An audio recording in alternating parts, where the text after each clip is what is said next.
Você conhece Neferet, a enigmática e poderosa alta sacerdotisa da Morada da Noite? No início, ela parecia uma guia sábia e benevolente, ajudando Zoe Redbird a encontrar seu caminho. Mas ao longo ali da saga, gente, a sua verdadeira face se revela, de sacerdotisa luminosa a uma imortal sombria e impiedosa.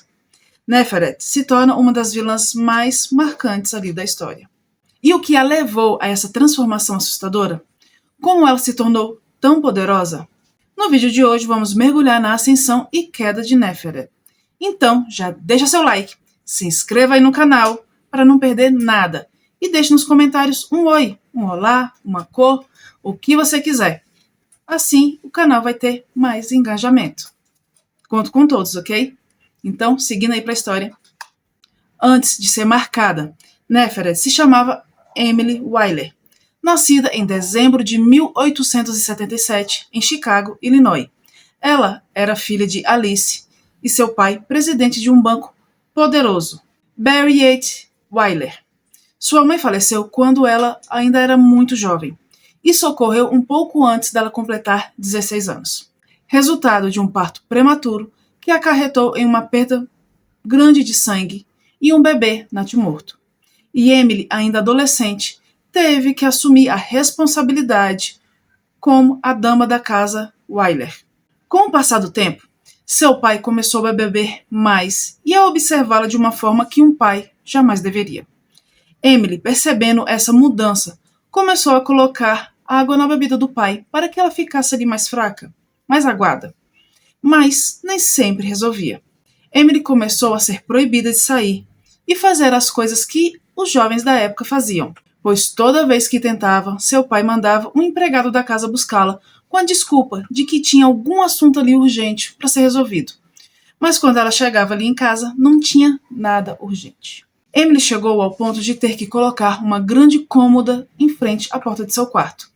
Seu pai, então, começou a exigir que ela vestisse os vestidos ali da sua mãe falecida, e sempre a lembrando: você tem os olhos da sua mãe. E de vez em quando também a chamando pelo nome da mãe. Seus momentos de sossego aconteciam quando seu pai tinha algum compromisso, principalmente por conta do financiamento do banco para um grande evento ali da cidade de Chicago, a Feira Mundial. Emily, querendo fugir de toda essa situação, em uma noite em que se esgueirou para o jardim da casa ali e estava sentada no banco em frente a uma fonte, com uma estátua de um touro branco, com uma bela jovem. E estava ali com um pensamento feliz em saber que o rapaz mais cobiçado das jovens da época demonstrou interesse por sua pessoa. Arthur, escutando seus risos, a encontrou ali, e assim deram início a flertes e a promessa de um relacionamento. E assim Emily começou seu jogo ali de sedução para ter certeza que ficaria livre de seu pai. Tanto que Emily convenceu Arthur a pedir permissão para o seu pai durante o jantar ali no dia da inauguração dessa grande feira, pois assim seu pai não teria coragem de negar. Mas no dia dessa grande inauguração, Emily não acordou muito bem. Ela foi acometida por uma tosse avassaladora, que a deixa fraca e sem entender ali o porquê. Mas querendo fugir das loucuras de seu pai, não podia deixar de ir ao evento, ou seu plano estaria arruinado. Mas, infelizmente, na noite em que Arthur Simpson pediu permissão para cortejá-la, ela, por estar passando mal e de desmaiar depois do pedido do cortejo do rapaz, vai mais cedo para casa. E por estar fraca, não conseguiu ali colocar a cômoda para criar aquela barreira ali na porta de seu quarto. E quando acordou, seu pai já estava em seu quarto, e revelando que não adiantaria gritar, pois os empregados haviam sido dispensados. Então os dois estavam ali sozinhos na casa. Então ele conseguiu o que há meses Emily temia. Ele a destruindo assim a sua inocência. Naquela mesma noite, Emily fugiu e pediu socorro a Arthur, que, percebendo o que havia acontecido, ficou horrorizado, mas não o suficiente para ajudar a garota. Porém, o destino reservou outra coisa para Emily. Um vampiro rastreador a marcou. Então ela foi marcada e levada para a Morada da Noite de Chicago. E algo, gente, que é diferente ali no mundo de House of Night, escrito por Psycast e Christian Cast, é que os humanos escolhidos pela deusa dos vampiros, Nyx, Eles começam primeiro a dar indícios de sua transformação. É como Emily lhe acordou no fatídico dia, uma tosse que começa a piorar rapidamente, tirando suas forças, até a pessoa ser encontrada pelo rastreador e ser marcada. E após ser levada para junto dos vampiros, esses sintomas desaparecem. Mas se isso não ocorrer, você morre. Porém, mesmo assim, não é garantia que você vá se tornar ali um vampiro, pois com o decorrer do tempo, em alguns anos, seu corpo pode rejeitar a transformação. E o resultado é o mesmo, sua morte. Mas quem consegue passar por esse processo se torna algo que vai além da compreensão. Continuando a história, uma semana depois, já recuperada fisicamente, Emily decidiu visitar seu pai e, ao acordá-lo, ela o matou usando um colar de pérolas que pertencia ali à sua mãe, que depois ela descartou ali no rio. E após esse evento, ela adotou o nome de Neferet. O Conselho Escolar de Chicago a enviou para o sudoeste dos Estados Unidos para encontrar um local adequado para uma futura morada da noite. Lá, ela enterrou o seu diário. E, como foi considerado perigoso para ela retornar a Chicago, Neferet foi transferida para a morada da noite de Tower Grove. Mesmo como novata, já era respeitada e valorizada. E foi lá que descobriu sua afinidade com os gatos e sua intuição. Sua conexão com os felinos e sua habilidade de tocar a mente das pessoas fizeram com que muitos vampiros e novatos a procurassem por conselhos. Com o tempo, ela começou a se ressentir por ser sempre procurada para solucionar problemas. Durante um passeio pelos jardins, sua colega, Chloe, foi atacada e morta por um lince. Nyx então apareceu para Neferet e lhe concedeu afinidade para a cura. Depois disso, ela passou pela transformação e se tornou uma vampira adulta. Ascensão e poder. Após completar a transformação, Neferet tornou-se alta sacerdotisa sem precisar disputar o título. A posição simplesmente veio até ela. Durante os Jogos de Verão, ela conheceu Alexander, um mestre da espada, que derrotou todos os seus oponentes naquele dia. Como a alta sacerdotisa mais jovem da história da Morada da Noite, ela colocou a coroa de louros sobre sua cabeça e lhe deu o beijo cerimonial. Normalmente, Neferet descartava seus amantes, mas manteve Alexander por mais tempo, devido ali a um gatinho que ele lhe deu de presente. Com o tempo, porém, ele começou a entediá-la e ela passou a ignorá-lo. No início de 1900, Neferet foi convidada para um encontro das altas sacerdotisas na ilha de São Clemente. Ela não permitiu que Alexander a acompanhasse, mas deixou que ele a levasse de carruagem até o barco. No caminho, eles foram atacados por ladrões e Alexander os derrotou. Impressionada, Neferet teve relações com ele ali na carruagem mesmo. Depois, Alexander jurou ser seu guerreiro e ela aceitou, embora tenha se arrependido no dia seguinte. Usando seus poderes empáticos, então ela conseguiu ali suprimir o vínculo ali entre o guerreiro e a alta sacerdotisa. Já na ilha de São Clemente, Neferet destacou-se entre as outras altas sacerdotisas e tentou seduzir Artus, mestre da espada do Alto Conselho. E ela conseguiu, viu, gente? Mas Alexander os flagrou juntos. Usando seus poderes, Neferet mostrou a Alexander o que realmente pensava dele.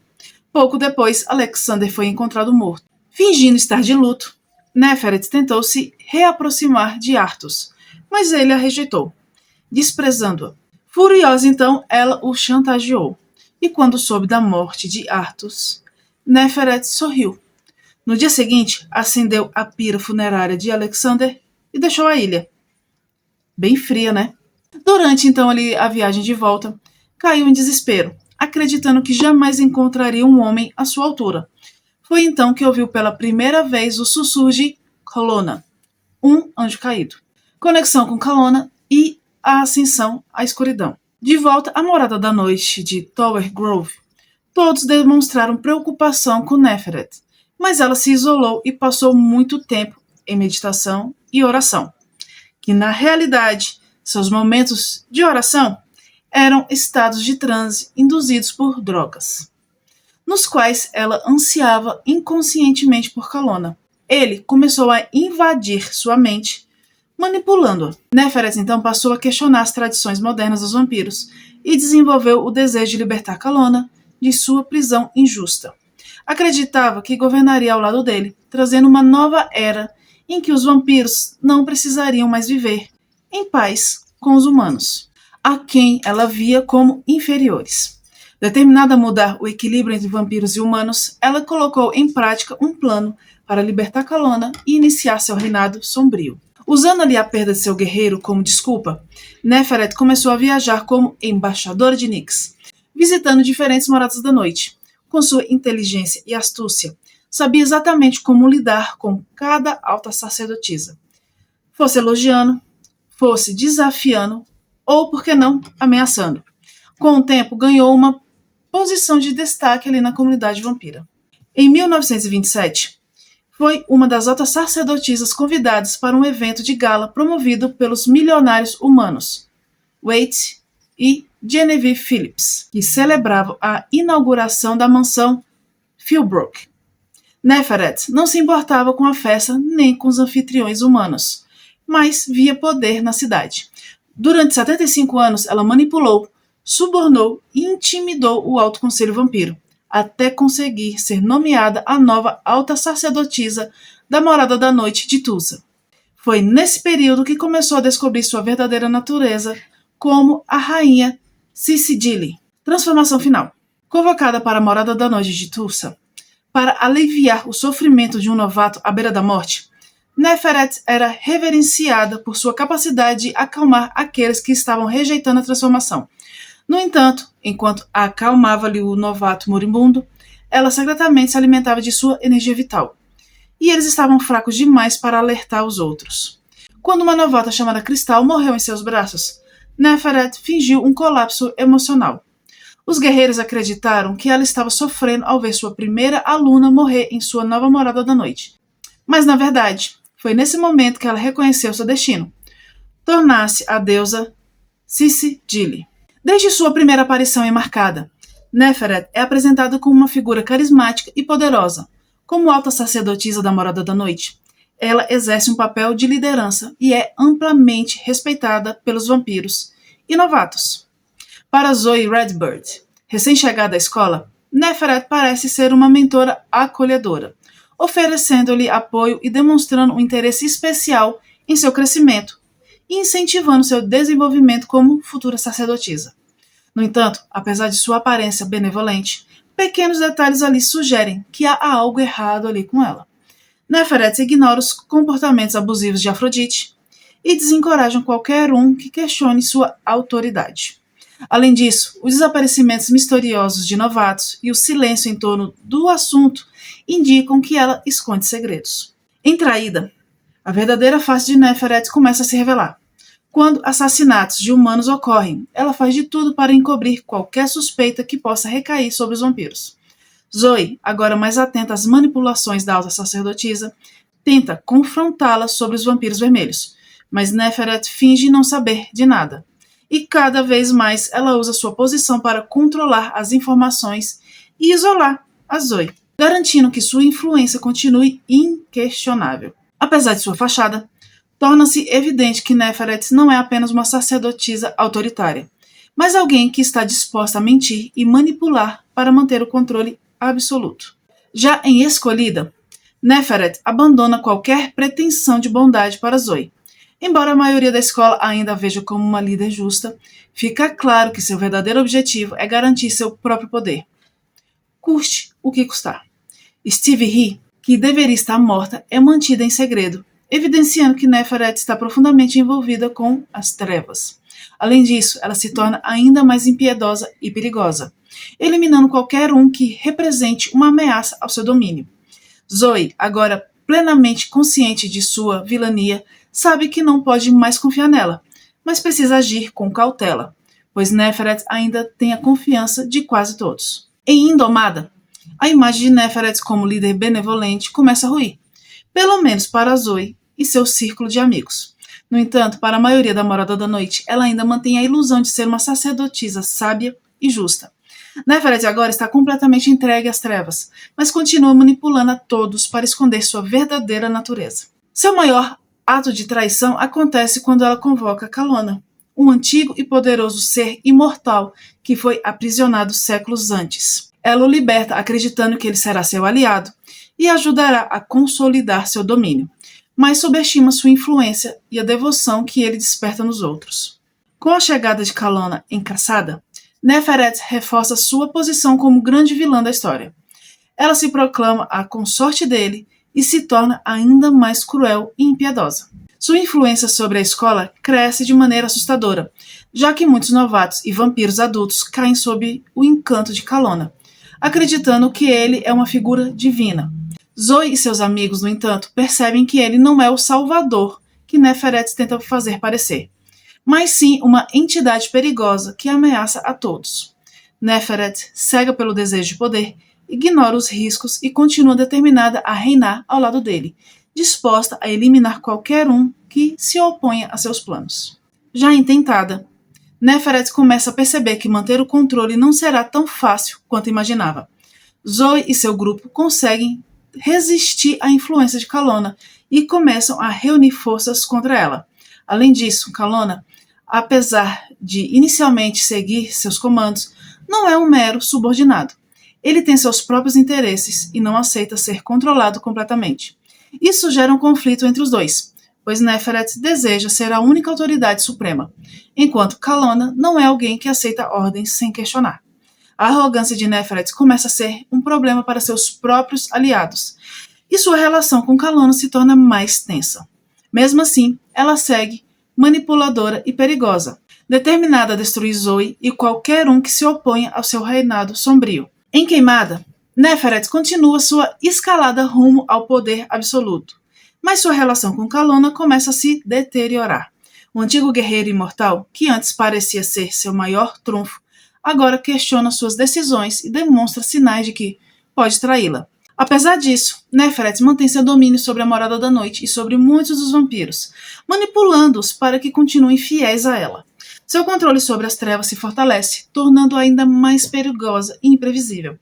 Zoe, por sua vez, passa por uma transformação significativa. A sua conexão com Nyx se aprofunda, tornando-se uma ameaça cada vez maior para os planos ali de Neferet. Já em Despertada, Neferet abandona de vez qualquer pretensão de bondade, gente, e se declara inimiga direta de Nyx. Ela assassina a suma sacerdotisa e culpa os humanos pelo crime, provocando uma ruptura ainda maior entre os dois mundos. Seu desejo de semear o caos se intensifica, e ela começa a agir de maneira mais brutal e sem escrúpulos. Enquanto isso, Kalona, percebendo que Neferet é uma ameaça até mesmo para ele, começa a se afastar, o que acaba enfurecendo ainda mais. Agora sua única lealdade é para com as trevas, e ela se considera invencível. Em Destinada, Neferet dá um passo ainda maior rumo à sua transformação completa como entidade maligna. Ela se separa definitivamente da Morada da Noite e começa a construir sua própria base de poder, reunindo seguidores que compartilham sua visão distorcida. Nesse momento, ela já não é mais apenas uma alta sacerdotisa corrompida, mas uma verdadeira deusa das trevas. Consumida por seu próprio desejo de dominação, ela já não é mais apenas uma alta sacerdotisa corrompida, mas uma verdadeira deusa das trevas, consumida pelo seu próprio desejo de dominação. No entanto, sua arrogância e crueldade fazem com que cada vez mais pessoas se voltem contra ela. Zoe e seus aliados se fortalecem, preparando-se para o confronto final. Em Escondida, Neferet comete um dos seus atos mais brutais. Assassina um inocente para concluir sua ascensão ao status de imortal. Esse evento marca um ponto de não retorno ali para ela. Agora não há mais dúvida de que ela não pode ser redimida, e sua sede por poder se torna insaciável. No entanto, sua transformação também a torna vulnerável de maneiras que ela não esperava. Seus próprios aliados começam a temê-la, e sua influência já não é tão absoluta quanto antes. Em Revelada, Neferet perde o controle de vez.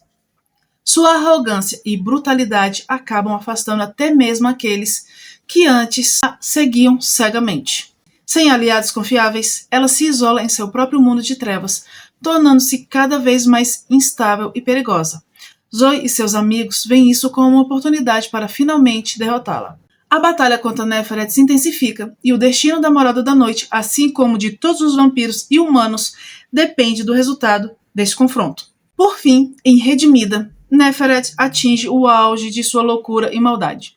Totalmente consumida pelas trevas, ela se considera uma deusa e começa a governar com um punho de ferro, causando destruição e morte por onde passa. Seu desejo de vingança contra Zoe a leva a cometer erros fatais. No entanto, ao contrário do que o título do livro sugere, Neferet nunca se redime, diferente de Kalona, que encontra uma forma de redenção. Neferet se recusa a aceitar qualquer possibilidade de mudança. Sua jornada termina de maneira trágica e definitiva, pois o poder que ela tanto desejou acaba sendo a sua ruína. E chegamos ao fim da história de mais um personagem. E lembrando, foi confirmado que House of Night vai virar filme. E nesse primeiro longa, vai ser contada as histórias do primeiro e segundo livros da saga, Marcada e Traída. Assim que tiver mais atualizações, eu trarei aqui para vocês, ok, gente? Então, dê aquela força e deixe seu like. Se inscreva e, como sempre, imortais, até a próxima!